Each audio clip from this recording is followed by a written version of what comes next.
2022. Samedi 19 mars 2022, tu seras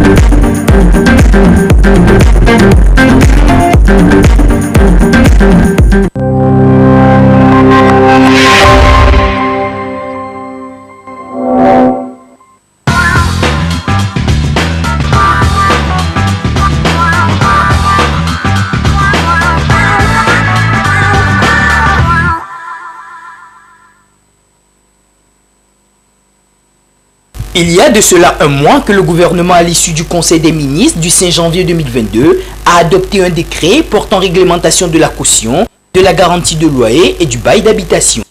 Un décret dont l'objectif était de limiter les spéculations souvent pratiquées dans notre pays et en particulier dans le Grand Lomé, tout en tenant compte de la nécessité de préserver les investissements réalisés par ceux qui contribuent d'une manière ou d'une autre à améliorer l'offre de logements disponible.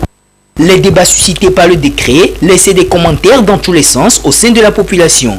C'est donc dans le but de mieux situer celle-ci sur le contenu de ce présent test avant son application effective que cette conférence de presse à l'initiative du ministère de l'Urbanisme, de l'Habitat et de la Réforme foncière a été organisée ce mardi avec les hommes de médias. La caution dans le nouveau décret, c'est la somme que verse le preneur avant d'entrer en possession des lieux loués. Et cette caution servira donc à couvrir la dégradation de l'immeuble occasionnée par le preneur à la fin, n'est-ce pas, du bail.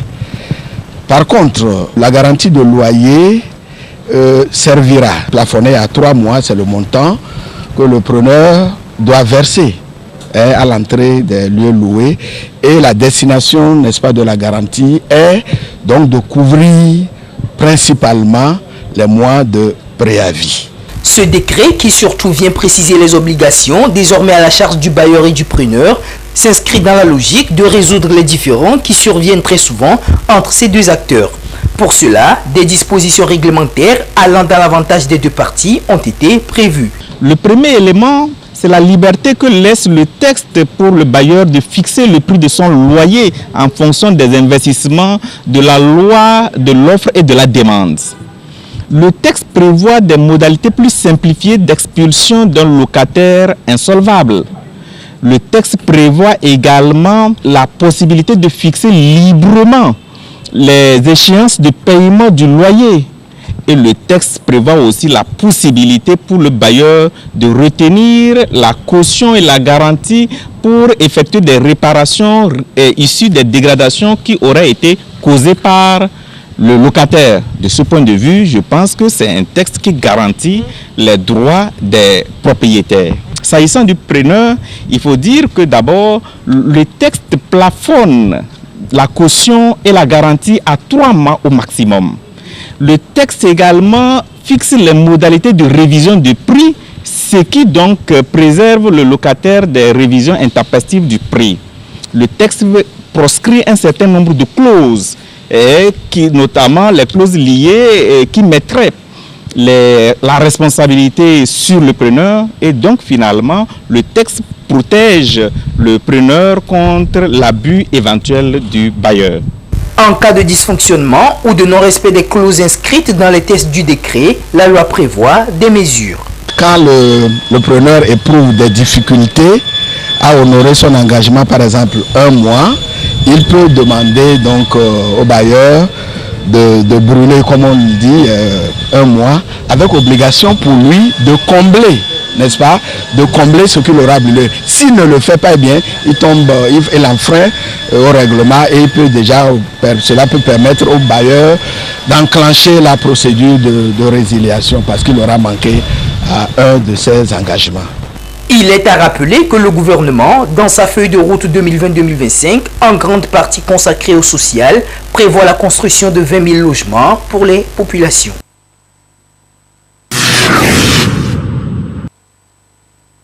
Signature d'un mémorandum d'attente entre le gouvernement et les syndicats de l'éducation au Togo.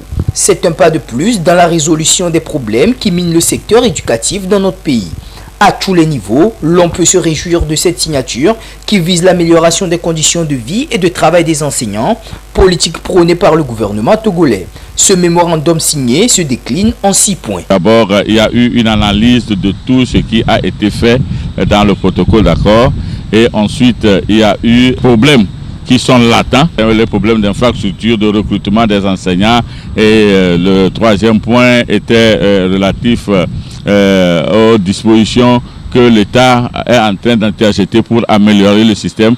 Donc les propositions de recrutement de 3000 enseignants et plus de 250 enseignants, élèves enseignants dans les filières scientifiques.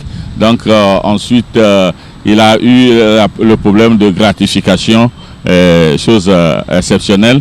Et il y a eu la proposition selon laquelle on va créer un fonds de soutien à l'éducation, plus maintenant la dernière proposition qui était celle de la trêve qui a été énoncée.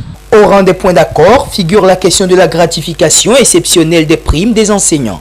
Un travail a été fait dans ce sens selon la Fédération des syndicats de l'enseignement du Togo, FESET. Le point le plus culminant pour les enseignants, c'était le relèvement de leurs primes pour la motivation pour la fonction enseignante. Donc en 2018, nous avions eu 1 milliard. En 2019, nous avons eu 2 milliards. C'est en 2020 que les choses ont commencé par avoir des problèmes en raison de la Covid qui était arrivée. Et c'est ce qui avait engagé également un bras de fer entre le gouvernement et nous. Donc il est ressorti que vu la situation financière du pays aujourd'hui, l'État n'est plus en mesure de pouvoir honorer ses engagements dans le fait de continuer par relever la situation financière de l'enseignant à partir de ce qui était conclu dans le protocole d'accord. Mais cependant, l'État a reconnu la qualité du travail que les enseignants ont abattu et avait décidé de lui accorder une gratification exceptionnelle. Le mémorandum fait état aujourd'hui de 5 milliards qui ont été accordés aux enseignants sur les 5 ans 2021-2025 et ces 5 milliards seront repartis entre les enseignants fonctionnaires, les enseignants volontaires et les enseignants confessionnels, selon une clé de répartition qui a été faite par le gouvernement. Le dialogue social reste le seul moyen de résolution de tout conflit qui naît entre le travailleur et l'employeur. Ici, les deux parties sont invitées à privilégier le dialogue, la concertation pour un aboutissement heureux de l'année scolaire. Tant qu'il y a les employeurs et les travailleurs, le dialogue social continue. Il y a la concertation qui continue, il y a les discussions qui continuent, parce qu'il y aura toujours des conflits professionnels qui vont demander que nous nous retrouvons à la table. Nous ne pouvons que demander aux collègues que de faire confiance à tout ce qui se passe sur le terrain et de continuer avec sérénité. Nous veillons au grain. Soulignons que ce mémorandum d'entente a été signé le 10 mars 2022 par le gouvernement avec les acteurs de l'éducation, représentés par 8 fédérations syndicales et les représentants du confessionnel. L'interruption volontaire de grossesse IVG est autorisée et dépénalisée sous d'autres cieux à un certain âge de la grossesse. 12 semaines pour certains pays, 14 et 18 semaines pour d'autres, voire 24 semaines pour certains pays européens. Quelle est donc la position du Togo sur cette question? À ce jour, c'est la loi de 2007 sur l'avortement qui s'applique dans le pays. Cette loi autorise les femmes togolaises à recourir à l'avortement, sauf dans des cas exceptionnels, tout en respectant le délai légal. On doit faire ça avant la 12e semaine. Après ça, c'est pas autorisé quand même. Au cas où la grossesse risque de porter atteinte à la vie de la maman, quel qu'en soit l'âge, on provoque l'avortement. Ce sont les avortements septiques. Ça, on autorise à le faire, que ce soit au cas de viol ou d'inceste. Mais à part ça, non. Premièrement, on mène des enquêtes. L'enquête est menée des fois même par la police. Au cas de viol, ils vont sur le terrain, on fait l'examen et on constate que c'est un viol. Là, si le cas de la maman est en danger, on est obligé de faire l'avortement. ça c'est permis. Au cas d'inceste aussi, c'est la même chose. Sinon, il y a des procédures. On ne se lève pas, on vient, on dit, bon, on a violé ma fille. Pendant que c'était son consentement, bon, on ne peut pas le faire. Mais si, après les enquêtes, on affirme que c'est ça, il n'y a pas de problème, on le fait facilement. En cas de malformation du fœtus, la loi autorise également l'interruption de la grossesse sur demande de la femme. Et ce sont les spécialistes ayant le quitus qui peuvent la pratiquer dans la mesure de l'art. Pour le faire, il faut un gynécologue, à défaut une sage-femme, dans un centre de santé bien précis et dans des mesures bien sceptiques pour éviter tout danger. Cependant, le constat sur le terrain est inquiétant. Plusieurs grossesses indésirées sont interrompues au quotidien de façon clandestine et dans des conditions déplorables, ce qui n'est pas sans conséquences sanitaires graves sur les concernés. Au niveau de la jeune fille, ça peut entraîner la stérilité, ça peut entraîner l'endométriose. L'utérus est composé de plusieurs couches. Donc, des fois, en faisant cette pratique, ça en dédommage l'utérus. Et c'est ça qui cause surtout la stérilité. Il y a la septicémie aussi qui conduit à la mort. C'est une infection totale du sang. Les infections, les endométrioses. Pour tout éviter, les spécialistes de la santé préconisent l'utilisation des méthodes contraceptives ou encore la pratique de la planification familiale. Assoupi Douma Sessé expérimente la méthode après la naissance de son 3e enfant et surtout avec consentement de son mari. Elle nous donne les raisons de ce choix.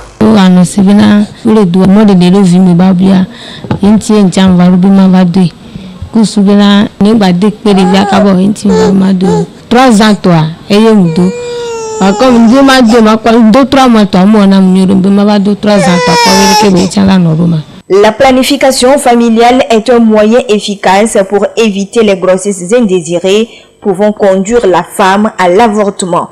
Soulignons que cette pratique d'avortement est considérée au Togo comme un acte criminel et est passible de fortes amendes, voire de peine de prison.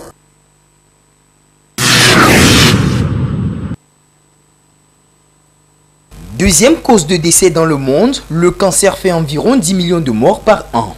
À l'échelle mondiale, près d'un décès sur 6 est dû au cancer, selon une étude de l'Organisation mondiale de la santé, OMS. 70% de ces décès, cependant, surviennent dans les pays à revenus faibles. Des chiffres qui ont connu une hausse conséquente ces dernières années, compte tenu de la négligence, quelquefois, des malades.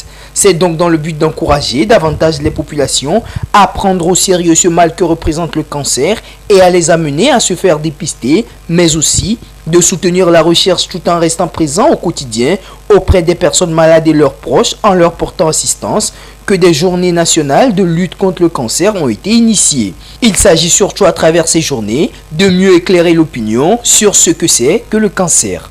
Le cancer, par définition, est la multiplication anarchique de nos cellules.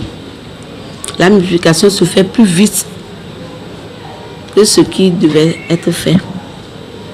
Et plus particulièrement chez les femmes, nous observons au moins 3 types de cancers qui sont très récurrents dans nos zones. Nous avons le cancer du sein, le cancer du col de l'utérus et le cancer de l'utérus même. Nous avons le cancer de la prostate chez les hommes. Il y a le cancer du sang, il y a le cancer du tube digestif, il y a le cancer de peau. Ça atteint presque tous les organes. Parmi ces cancers, nous avons le cancer du sein, qui est le plus récurrent. Actuellement, plus récurrent dans nos milieux. Les femmes n'aiment pas aller se faire consulter si tôt, si la patiente n'est pas en état de faiblesse. On se dit qu'on est en bonne santé, mais on est malade. L'alimentation de nos jours, à cause de nos aliments modifiés. Pour les aminés, c'est au niveau du col. Pour sa manifestation, au premier contact, il y a des saignements. Par exemple, une femme, au cours des rapports avec son mari, peut constater que Elle a des saignements après le rapport, mais ce n'est pas des règles. Ça peut être un signe de cancer utérus. Et lorsque nous voyons ça, normalement nous devons aller à la consultation. Les organisations et associations de lutte contre le cancer alertent plus sur la nécessité de porter un regard et une attention particulière sur les malades, car elles estiment qu'en 2022, en raison de la Covid-19, près de 100 000 cancers n'ont pas été diagnostiqués. En 2021, la participation aux campagnes de dépistage organisées a stagné, voire chuté. Des retards qui toutefois peuvent entraîner des cancers plus meurtriers dans les années à venir. Et pour surtout éviter d'en arriver là, les professionnels de la santé conseillent certaines mesures préventives.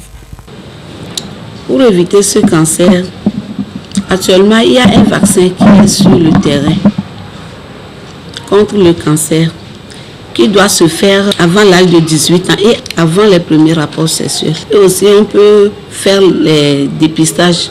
Actuellement nous avons les journées qu'on organise à la maison de la sage-femme. Et au cours de ces journées, il y a une journée porte ouverte à tout.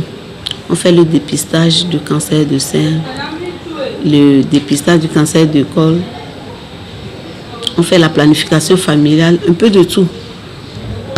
Donc j'exhorte nos sœurs à y participer dorénavant si on fait de tels gestes. Amplifier les actions dans la lutte contre cette maladie permettra de limiter le nombre de décès du cancer et ainsi prendre le dessus sur ce mal.